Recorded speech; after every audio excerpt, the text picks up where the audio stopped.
Attention spoiler, ne reste pas si tu n'es pas à jour dans les chapitres de ce manga. Pour les autres, bon visionnage.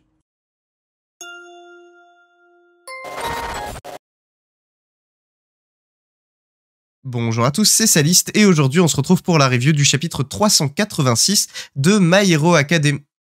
Tiens, vous êtes là?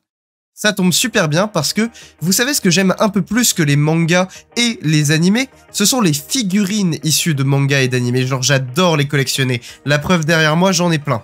Mais ce qui est d'encore mieux que les figurines, c'est genre les objets ultra collector issus de mangas et d'animés. Par exemple, les gants de Izuku, des magazines ultra connus comme le Weekly Shonen Jump, ou encore des figurines introuvables en France que si vous achetez sur Vinted, ça va vous coûter une couille.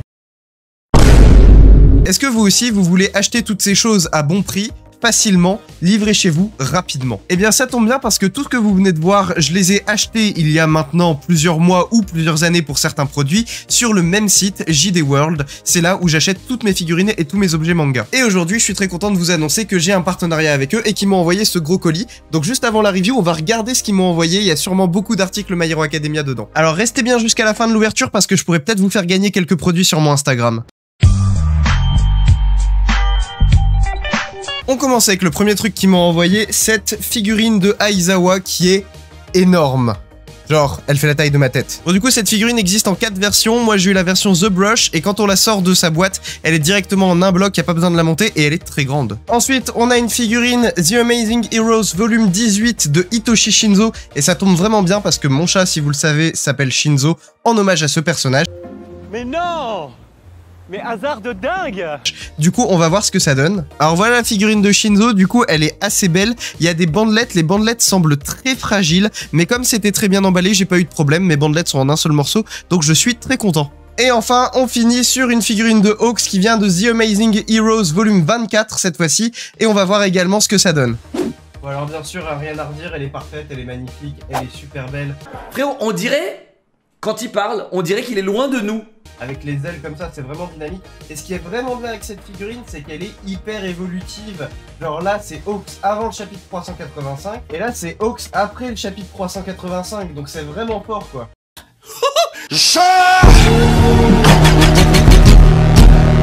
Alors, ils m'ont également envoyé ça. Pour l'instant, j'ai pas encore décelé ce que c'était. Je vais l'ouvrir et je vais vous dire. Ah, d'accord. Alors, c'est des pochettes, en fait, My Hero Academia. Pour ranger des feuilles, des choses comme ça. Alors c'est bien par exemple si vous achetez des Gengas, ça peut être cool de les ranger là-dedans. Du coup c'est des petites pochettes de rangement My Hero Academia. Vraiment elles sont super belles, j'en ai une comme ça avec plusieurs héros dessus.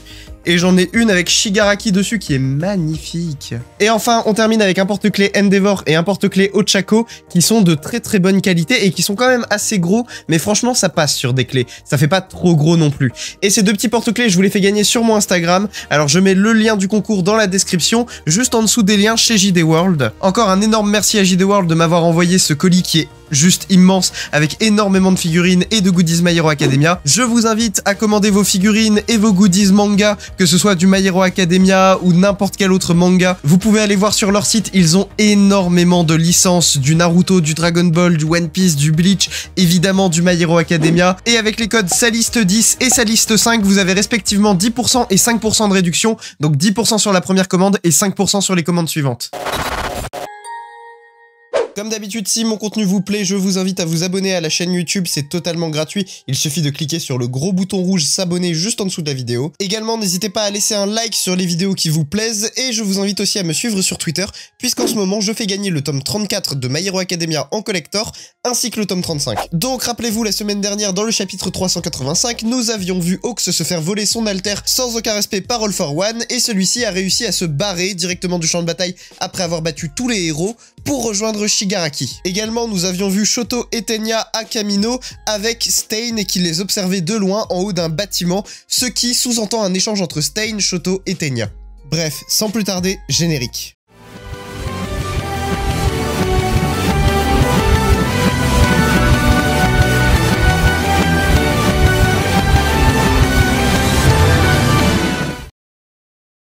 Le chapitre s'ouvre sur le centre de contrôle des opérations et c'est la panique pour les policiers qui sont en train d'essayer de gérer l'évacuation de Yue ainsi que les différents champs de bataille à distance. En effet, comme ils peuvent le voir, All for One a réussi à se barrer, et apparemment, ils n'ont personne pour venir le stopper. Donc All for One est libre de ses mouvements, et il se dirige maintenant vers Shigaraki. Également, on apprend que certains blocs se sont remis en mouvement, des blocs d'évacuation de Yue, donc ça c'est une bonne nouvelle. Mais là où ça a l'air d'être vraiment la panique, c'est que Dabi laisse échapper encore une fois une chaleur extraordinaire, là où il est à Gunga. On apprend en effet que Dabi est devenu une bombe à retardement, à l'intérieur de lui, il accumule de l'énergie thermique, et lorsqu'il mourra et que son corps se désintégrera, cette énergie va s'échapper d'un seul coup, un peu à la même manière qu'une étoile, créant au passage une explosion qui, on l'apprend sur la page suivante, créera un trou énorme d'un rayon de 5 km de diamètre. Ce qui est une très mauvaise nouvelle, vous l'avez deviné, et ça l'est encore plus quand on apprend que Shiketsu et Yue sont respectivement à l'est et à l'ouest de Gunga, qui est en plein milieu et qui suffirait pour annihiler les deux directement. Également, et pour couronner le tout, on apprend que certains blocs qui se sont arrêtés, donc des blocs d'évacuation de Yue, se situent dans ce rayon de 5 km avec des civils à l'intérieur. All for One s'approche de plus en plus, et on apprend qu'il est presque à la portée qui lui suffirait pour utiliser son alter de téléportation et rejoindre en une seconde Shigaraki. Les policiers sont dépassés, Tsukuichi est dépassé, ils n'ont plus de héros en stock, personne pour arrêter All for One. C'est la fin du game, All for One a plié le truc et il semble être en bonne voie pour gagner. On en revient à Shoto et Tenya qui sont donc observés de très loin par Stain, et on peut voir que Shoto demande à Tenya si ça va après l'utilisation de phosphore. Shoto a déjà analysé la situation et sait qu'il faut stopper All for One pour pas qu'il atteigne Midoriya. Alors que Tenya dit qu'il ne peut même pas imaginer la souffrance que Shoto doit ressentir, la situation semble désespérée et tout à coup une voix se fait entendre dans les oreillettes de nos héros. Il s'agit de All Might. Quand la situation est désespérée, qui est-ce qui arrive à la dernière seconde pour sauver tout le monde? C'est toujours Orumaito. Il dit donc à Shoto et Tenya qu'ils doivent absolument se rendre à Gunga le plus vite possible. Il explique la situation avec l'explosion de Dabi et le fait que les blocs d'évacuation se sont arrêtés et qu'il faut donc sauver les civils. Il ordonne donc à nos deux héros de se rendre directement à Gunga pour stopper Dabi, et en même temps, Shoto lui dit « Mais All Might, All for One est en route pour tuer Izuku !»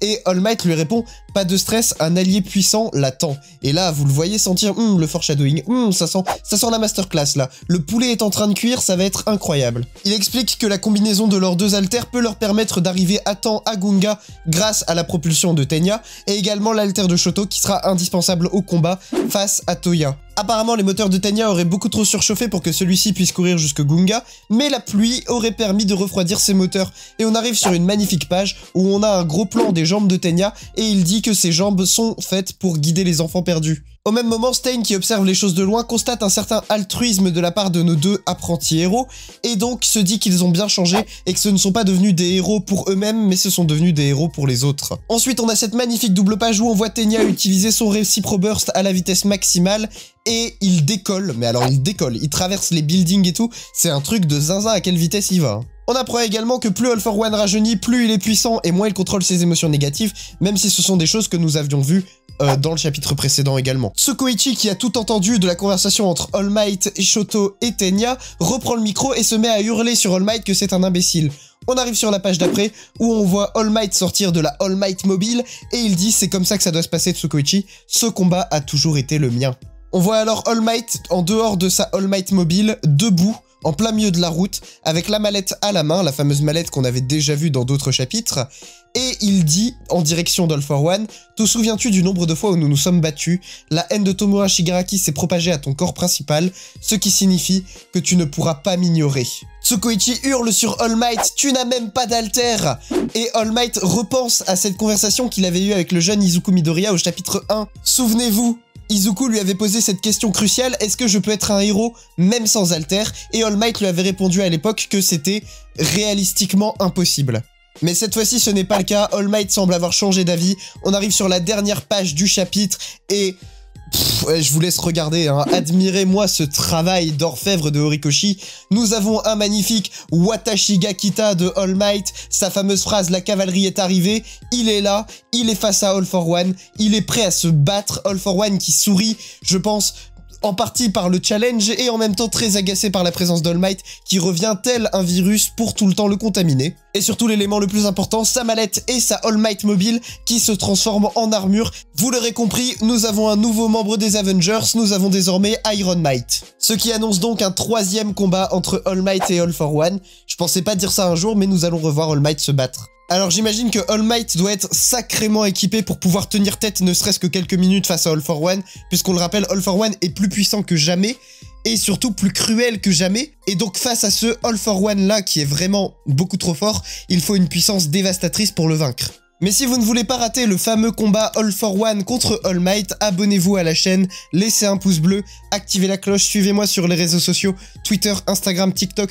tous les liens sont dans la description. La semaine prochaine, il n'y a pas de chapitre de My Hero Academia puisque c'est la Golden Week au Japon, et je vous dis à dans 2 semaines pour la prochaine review. C'était Saliste, salut!